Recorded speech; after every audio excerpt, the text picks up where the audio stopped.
This is the Female Founder Show with host and entrepreneur Bridget Fitzpatrick, exclusively on ASBN. Hello, everyone, and welcome to the Female Founder Show. My favorite entrepreneurial stories are the ones where someone saw a need as they were going about their everyday life and they went for it. That's exactly what today's guest did, and wow, did she go for it. Now she is the holder of 6 U.S. patents. She was the 2021 Enterprising Woman of the Year and on the 100 Women to Know list. Her company was recently on the Inc. 5000 America's Fastest Growing Private Companies list, and she has been featured on numerous shows, including Good Morning America and Fox and Friends. Even right here on ASBN, where she was featured on our U.S. Chamber Small Business Update with Tom Sullivan. I'm so excited to talk to Amy Fazackerley about her company Lay & Go and her amazing journey as a female founder. So Amy, with that, thank you so much for joining us today. Well, Bridget, thank you so much for having me. And I just want to thank you for the Female Founder Show and allowing founders like myself to tell our story. So thank you. Absolutely. Thank you. Now, I love your story. So I think it would be great to start there. If you could talk to us about the Lay & Go and the reason that you started your company. Absolutely. I always like to start with, I kind of refer to my story as necessity is the mother of invention, which we've all heard of.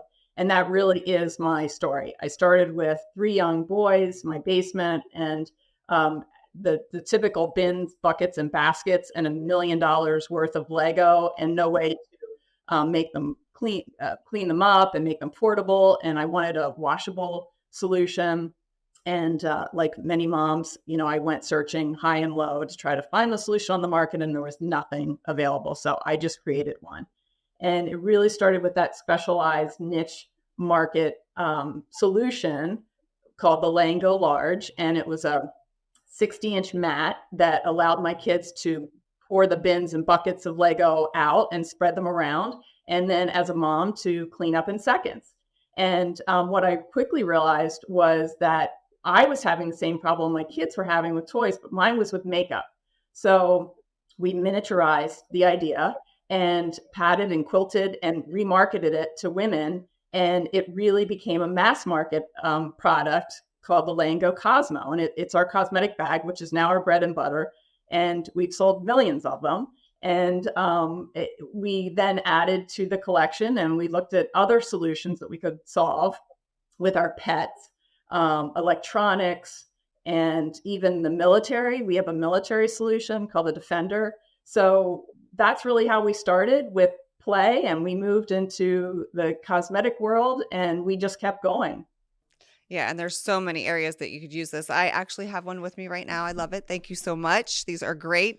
Use it every day. I have to take my makeup into work with me every day. So super convenient and very easy. So, and I wish I had them when my son was playing with Legos. He was already a little outgrown. He outgrew the Legos when this was invented. So, but I have grandchildren now, so I will be sure that they have them for their Legos. Well, thank you. Now, let's shift gears a little bit. If you could go back to 2011 when you started, is there anything that you wish you knew then, or know now that you knew then? Oh boy, that's a great question, and I would have to answer it with almost everything because I went back and got an MBA and with a strategic marketing focus, and that's all great and good. But there's nothing like boots on the ground and rolling up your sleeves and actually doing the work. And I would say, had I known that our first patent was going to take over 4 years, manufacturing, did I know that I would start in Pakistan and move to China and Cambodia and back to China and not be able to make it in the United States?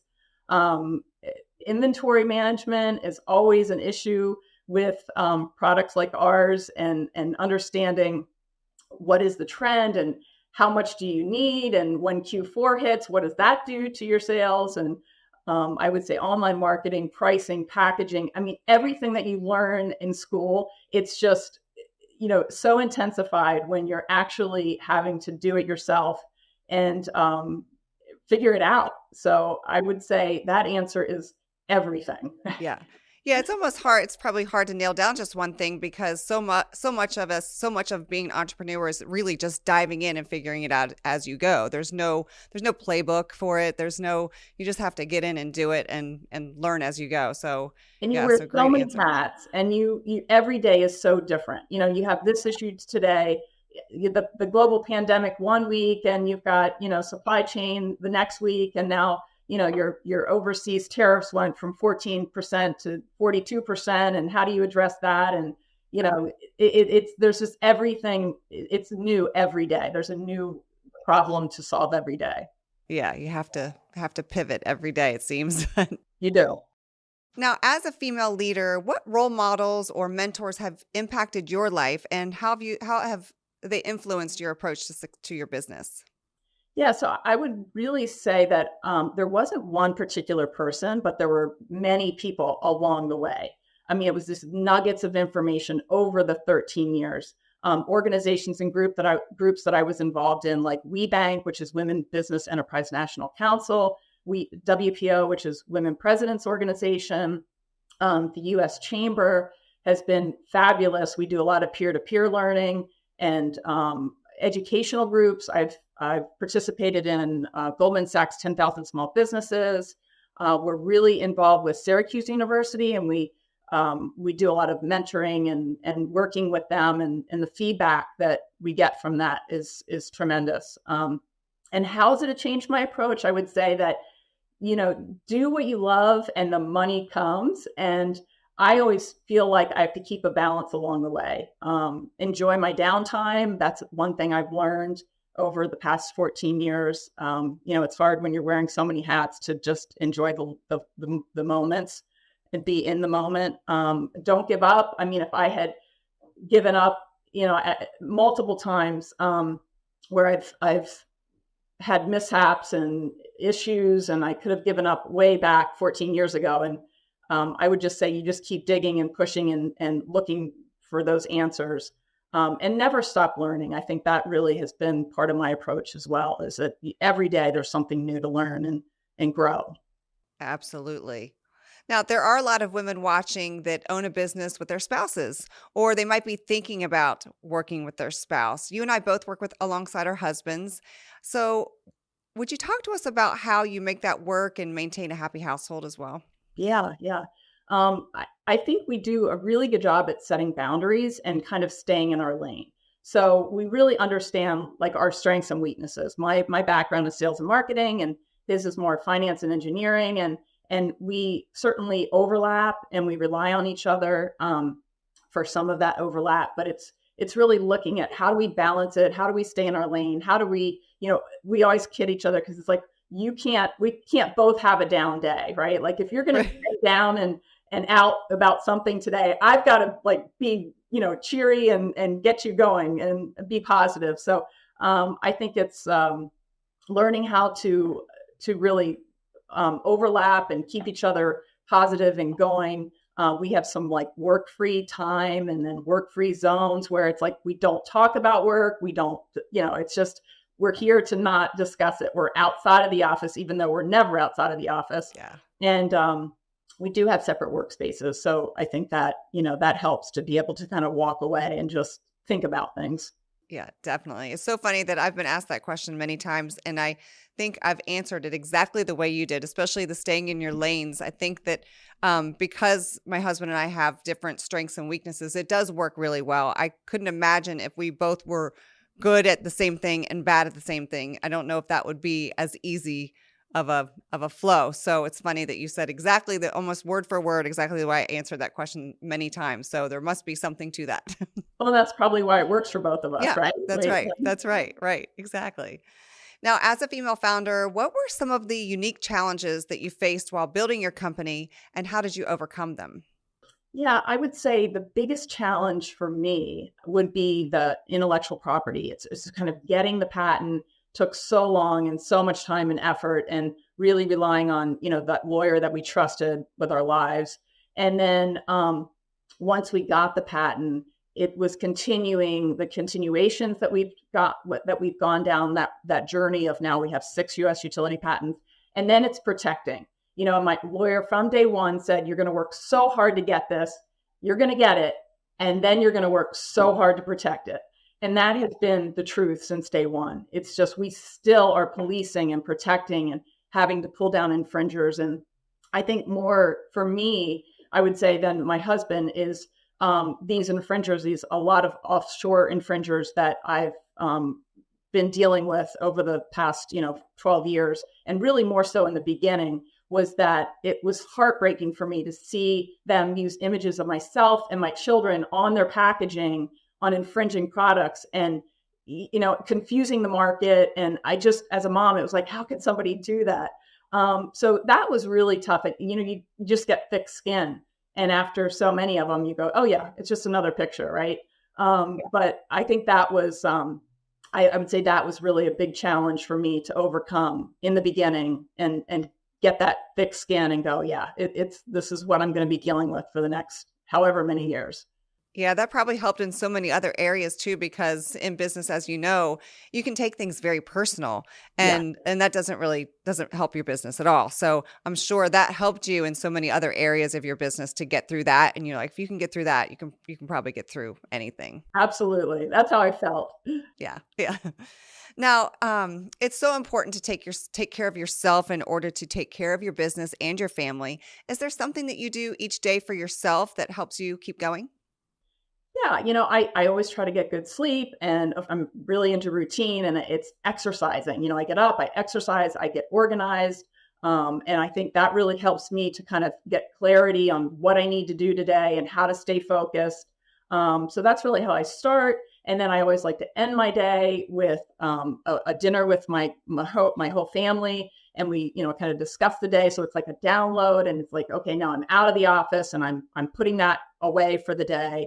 I've also, I would say, learned to say no, which was really hard in the beginning when, as we discussed, you're wearing so many hats and you're doing so many things and you're juggling so many balls and you've got, young children and a business. And I've had to learn to say no. And that's, I think, helped me. And I always like to say, kind of my words of wisdom are with grit, grace, and gratitude.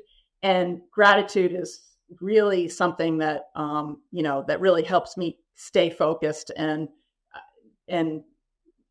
enjoying what I do, because it's been such an interesting journey. But every day I am grateful for how I started and where I am and how I got there. I love that. Great grace and gratitude. So many times the grace word kind of seems to fall to the side. So anytime there's a challenge here, I have to say, okay, you just have to take everything with grace and be graceful and grateful at the same time. So I like that you said that, because that's often not a word used when giving advice, and it's so, so important. Yeah. Now, as founders, we have to work really hard to find the lessons and the failures, as you have and you talked about.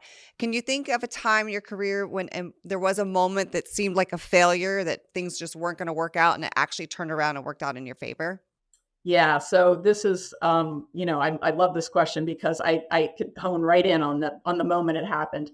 And it was early on in our sales cycle. We were meeting with this huge rep group right after the New York Toy Fair, and they wanted thousands of units. And we were so excited. We had made this big sale, and they wanted, us to put specialty kits together and educate their sales team. And we put so much time and money and just TLC into this program.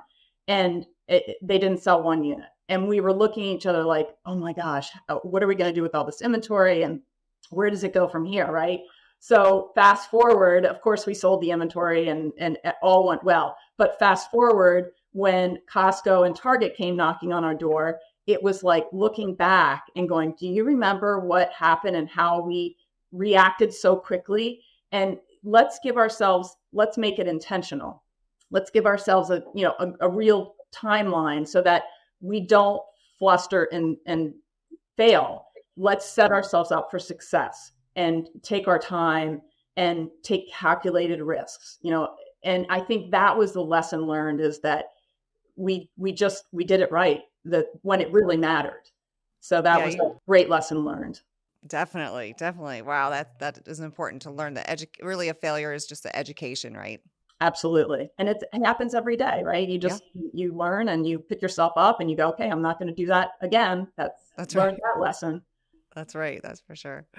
Now, on the most challenging days, what do you do to stay motivated and positive to keep going? Well, like I said, I love routine. I set a lot of goals weekly, and then I write down tasks and I do my daily, my daily tasks. I think what I've learned, and I think it comes with time and experience and wisdom, is that I've really surrounded myself with other motivated and positive people. And I think that, when you're young, you kind of are going with the flow. And I think as I've gotten older and more mature, I'm able to say, I'm going to say no, and I'm going to spend more time with this kind of person or this kind of group, right?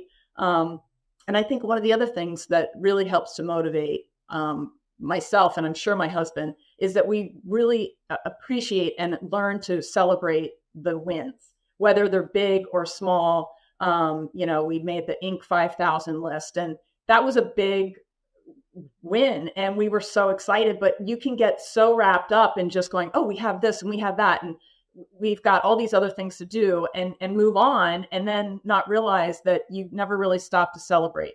So I think that's really important, an important message to tell others that are going through this, is that even the little wins along the way, you've got to pat yourself on the back and celebrate those wins and recognize that you're moving forward and you're moving mountains. Yeah, for sure. For sure.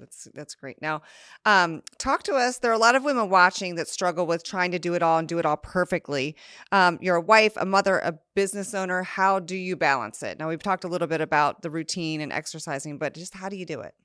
Yeah, I think it's really recognizing your values, and those can change, but what is important today? And I really, with that, I practice time management. I focus on my family. I focus on my health, which is, how are you going to do this if you're not healthy?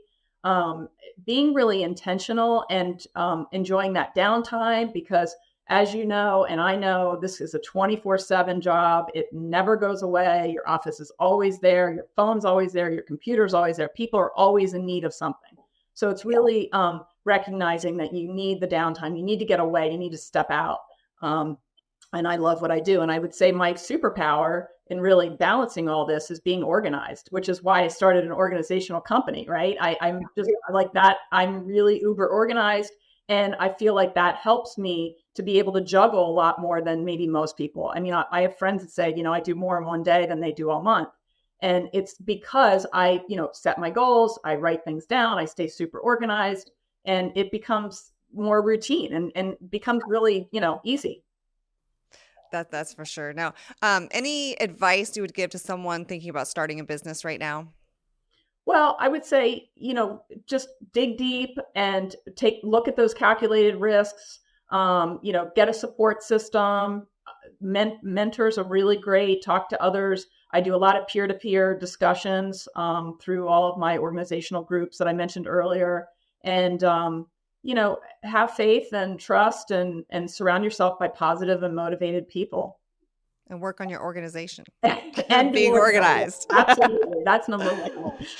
All right. So what's next for Lay and Go? Where do you see the company in the next 5 to 10 years? Well, obviously, we want to continue to stay innovative. We want to continue those patents, keep solving everyday household problems, which is really what we do. We want to, design and develop and keep looking at trends. And I think on a bigger scale, when I think of this question, it's how do we give back? We've been doing this and going at this for a while, almost 15 years, and it's time for us to really reflect and help to mentor and help that next generation. And that's really what we're looking to do through the chamber and through Syracuse University and some of these other organizations that we're getting involved with. And how do we help others that have great ideas to take them to market and like facilitate making it faster and easier for them, because it's not easy. It's not fast. There's a lot that comes with that. And I think if we can help in any way and give advice and let them, give them the knowledge and the wisdom that we have acquired over the past 14 years, it would be fabulous. So, my children, I don't know if any of them are interested in taking over the business, but I have 3 sons, and maybe one day they will come up with another innovative idea to add to our collection and take over. So, well, you're giving back by being on the Female Founder Show today. So we appreciate that very much. well, thank you so much for having me. It's been a pleasure meeting you. And thank you again for allowing me and other women founders to have a platform to share their story. It's really important. So thank you for the work you're doing. It's fabulous. Absolutely. This was a pleasure. And thank you again for coming on the show and for your kind words. Thank you so much. Thanks, Bridget. This is the Female Founder Show with host and entrepreneur Bridget Fitzpatrick, exclusively on ASBN. If you're a female founder and would like to help other female founders with your inspiring story, we would love to hear from you.